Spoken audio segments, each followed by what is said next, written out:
la team, pourquoi ça tremble aujourd'hui dans le RDR, dans le RHDP? Pourquoi aujourd'hui Mamadou Touré, depuis Yamoussoukro, il a tenu des propos graves? Tu sens que c'est un parti qui est aujourd'hui fissuré et qu'aujourd'hui, plusieurs personnes sont en train de vouloir remplacer M. Alassane Ouattara au pouvoir. Nous avons Adama Bitogo qui, lui, ne veut plus d'Alassane Ouattara au pouvoir en 2025. C'est vrai que ça ne se dit pas clairement, mais ce n'est pas un secret de polichinelle. Adama Bitogo pense vraiment qu'à l'heure actuelle, son heure a sonné et que lui aussi peut être candidat. Nous apprenons même qu'aujourd'hui, dans le RHDP, 3 personnes sont en pole position pour remplacer M. Alassane Draman Ouattara. Nous avons Adama Bitogo, nous avons Patrick Hachi, nous avons Tchemoko Meile Kone. Mais ce que moi je veux dire ici, ça c'est les ambitions de ces 3 personnalités politiques. Qu'est-ce que Alassane Ouattara pense et qu'est-ce qu'Alassane Ouattara veut? Il y a déjà des sondages qui sont lancés pour un choc sur les réseaux sociaux entre Adama Bitogo, Patrick Hachi et bien évidemment le premier ministre, le vice-président actuel, M. Tchemoko Meile Kone. Moi, je vais vous dire, Ouattara lui-même, ce qu'il pense, c'est de se représenter lui-même. Et même si Ouattara ne serait plus là, si Ouattara vous propose un candidat sincère, vrai, c'est son petit frère. Si Ouattara propose un autre candidat en dehors de son petit frère, sachez qu'il n'est pas sincère. Si Ouattara vous propose un candidat sincère, c'est son petit frère. Si M. Ouattara propose un autre candidat en dehors de son petit frère, Birahima Ouattara, sachez que M. Alassane Ouattara n'est pas sincère. Donc ce sondage qui est lancé et qui fasse que Mamadou Touré est en train de péter un câble à Yamoussoukro parce qu'il dit clairement qu'au sein du RHDP, il y a des personnes aujourd'hui qui ne sont plus en train de valider la candidature du président Alassane Ouattara et ceci prouve qu'ils n'ont jamais aimé Alassane Ouattara. Mais moi j'ai envie de dire à Mamadou Touré qu'on ne suit pas un leader forcément parce qu'on l'aime. On suit un leader parce que le seul leader a une idéologie politique qu'on suit. On aime son idéologie politique. Vous voyez votre position intellectuellement en tant que ministre de la Jeunesse. Vous venez devant les gens et vous dites, si vous n'êtes pas d'accord avec le président Ouattara, c'est que vous ne l'aimez pas. Bah non, ce n'est pas un problème d'amour propre pour la personne. L'homme, on peut l'aimer, mais son idéologie, on ne partage plus. On peut continuer à aimer l'homme Ouattara, mais son idéologie ne nous convainc plus. Et du coup, on cherche autre chose. Si aujourd'hui, Adama Bitogo pense que c'est son temps, pourquoi ça ne doit pas l'être? M. Ouattara a fait quasiment 15 ans au pouvoir. Il n'a absolument pas réconcilié la Côte d'Ivoire. Il y a beaucoup de problèmes aujourd'hui. Il s'attaque aux personnes, il casse les maisons. Il rend la vie chère. Pourquoi il faut continuer à suivre un homme pareil? Son idéologie ne plaît plus, c'est normal. Patrick Hachi n'est plus d'accord avec lui, c'est normal. Adama Bitogo veut passer à autre chose, c'est normal. La team écoutez aussi Mamadou Touré. Tous ceux qui contestent les décisions d'Alassane Ouattara, en réalité, ils aiment Alassane Ouattara dans la bouche, ils n'aiment pas Alassane Ouattara dans le cœur. Quand tu aimes Alassane Ouattara dans le cœur, ça se voit dans les actes que tu poses et tu respectes le choix d'Alassane Ouattara. Non, c'est extrêmement important, monsieur le ministre, parce que le président est notre candidat en 2025 et il va gagner ces élections. Tous les militants à l'unanimité demandent que le président Ouattara soit notre candidat. Mais en 2020, on lui avait demandé d'être notre candidat. Il nous a présenté à Amadougon. Donc c'est une option. On peut lui avoir demandé d'être candidat, mais dans 1 an, il peut nous présenter quelqu'un. Alors si on l'aime, on doit le suivre et on doit respecter ses décisions. Mais ça se voit déjà à un petit niveau.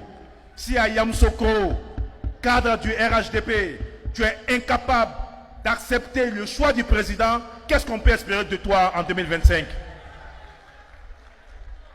Continue à travailler pour unir. Continue à travailler pour rassembler. Je vois dans ton équipe Yamoussoukro dans toute sa diversité. Je vois ton coordinateur adjoint, Dategouakro, qui est un fils autochtone. Je vois Ndri, qui est le responsable des jeunes. Je vois d'autres cadres allochtones. Oui, c'est ça le RHDP. Notre capacité à rassembler tous les Ivoiriens dans un même creuset, dans un même grand parti. Les discours de division, il faut les mépriser et continuer d'avancer. Sur l'actualité, il y a des partis qui disent avoir une velléité de rassemblement. On attend union de la gauche. Union de la gauche, Et ils disent, avec le chef de file contesté, puisque entre eux ils contestent, donc le chef de file, avec pour objectif de nous enlever par tous les moyens au pouvoir en 2025. Ils disent, ceux-là, en 2025, il faut qu'on les enlève. Je voulais m'adresser aux jeunes qui sont dans cette salle. La politique peut être noble. La vraie politique, je le dis partout où je passe, parce qu'il y a deux conceptions de la politique. Il y en a qui conçoivent la politique comme juste un jeu d'ambition, les chocs des ambitions. On veut être quelqu'un, il faut qu'on soit, ôte-toi de là pour que je m'y mette. Ça, c'est une certaine école de la politique. Il y a l'autre école de la politique qui est celle du président Alassane Ouattara, qui conçoit la politique comme un instrument au service des populations. Un instrument qui nous permet d'agir tous les jours pour améliorer les conditions de vie de nos populations. Lorsqu'on est dans cette école, on a forcément une vision. Parce que tous les jours, on se questionne. Qu'est-ce qu'on peut faire? Qu'est-ce qu'on peut améliorer? Comment aider les populations à sortir de la pauvreté? Comment mettre de l'eau? Comment mettre l'électricité, etc. Ceux qui disent que leur objectif, c'est de nous enlever du pouvoir, ça ne peut pas être un objectif. Ton objectif doit être la transformation de ton pays. Et si cette transformation doit entraîner une alternance, elle entraîne une alternance. Mais ton objectif ne peut pas être d'enlever quelqu'un du pouvoir. Mais quand tu nous enlèves, tu vas faire quoi? Quand tu as fini de nous enlever, là, c'est là que tu vas réfléchir pour venir replonger ce pays comme tu l'as plongé il y a 10 ans.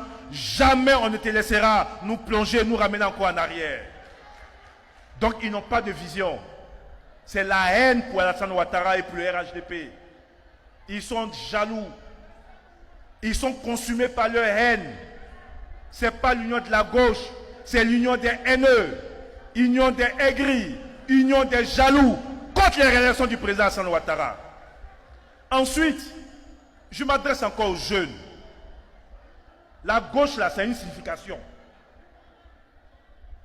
Les idéologies politiques, gauche, droite, socialiste, libérale, c'est une signification. Et en fonction de l'idéologie, ça ramène à des valeurs. Oui, la gauche défend des valeurs. En Europe, quand quelqu'un dit qu'il est de gauche, il est contre les discriminations. Vous allez voir les partis de gauche qui sont contre les traitements qui sont faits aux immigrés, qui sont pour l'intégration de tout le monde, qui sont pour une justice sociale. Tous les enfants doivent aller à l'école de façon égalitaire. Ici, ceux qui disent qu'ils sont de gauche sont ceux qui ont trié entre les Ivoiriens, qui est étranger, qui n'est pas étranger. Ceux qui sont de gauche sont ceux qui ont chassé les gens pour qu'ils rentrent dans leur pays. En réalité, c'est l'extrême droite. Ceux qui disent qu'ils sont de gauche, en réalité, ce sont aujourd'hui, peut-être qu'il y a 20 ans, 30, ils étaient de gauche, mais aujourd'hui, c'est des partis d'extrême droite. Est-ce que vous avez compris? Ce sont des partis d'extrême droite. Ils ne sont de gauche que de nom, mais dans les actes, dans les propos, dans les valeurs défendues, ils se rapprochent plus de l'extrême droite.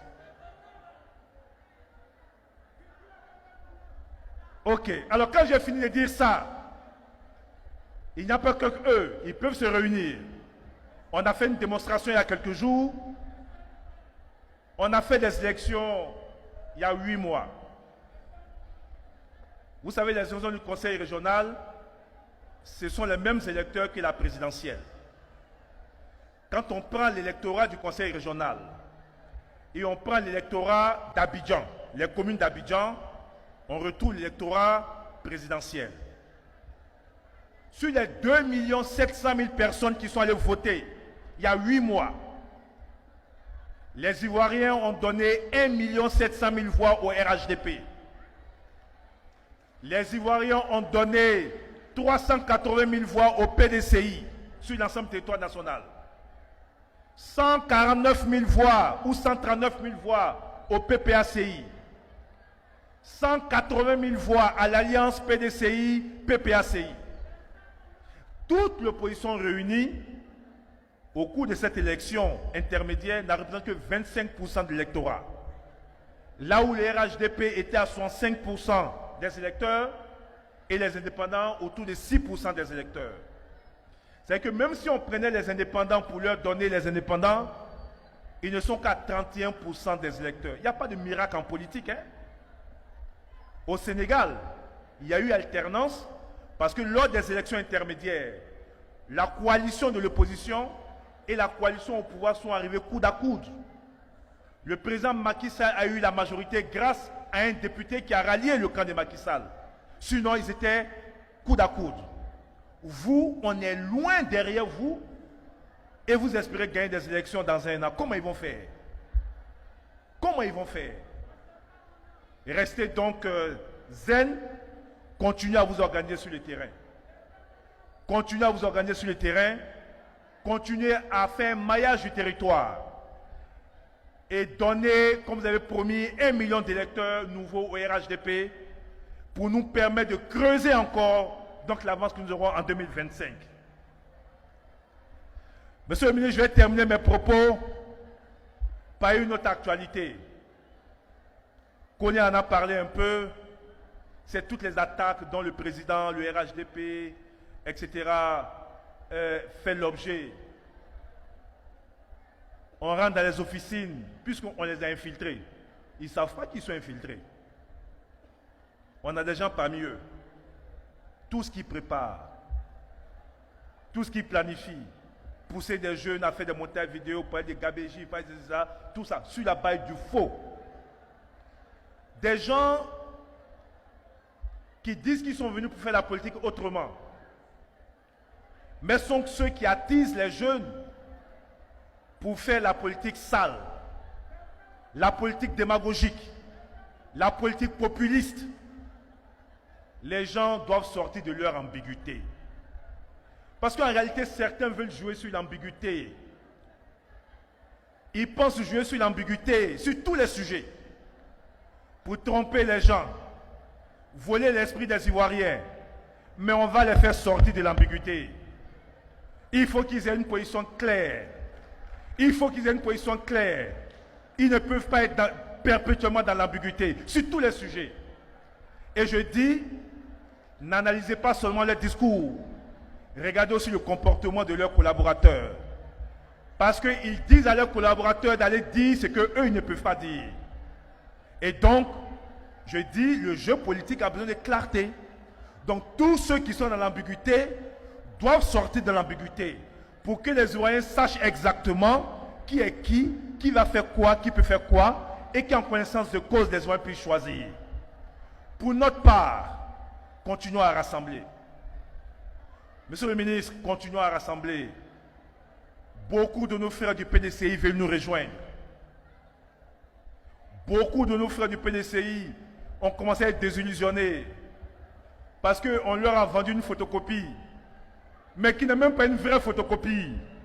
Ils se rendent compte que la photocopie n'est même pas la photocopie de l'original et que la photocopie n'a rien à voir avec l'original.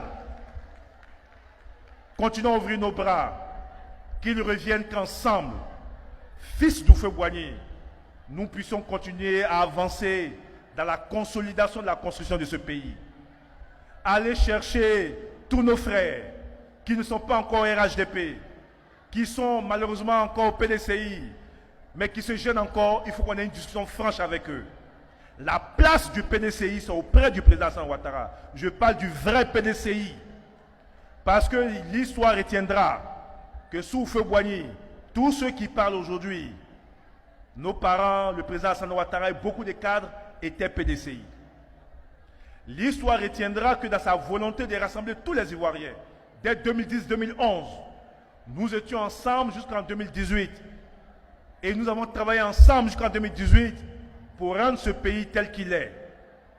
Et que nous avons dû continuer sans certains.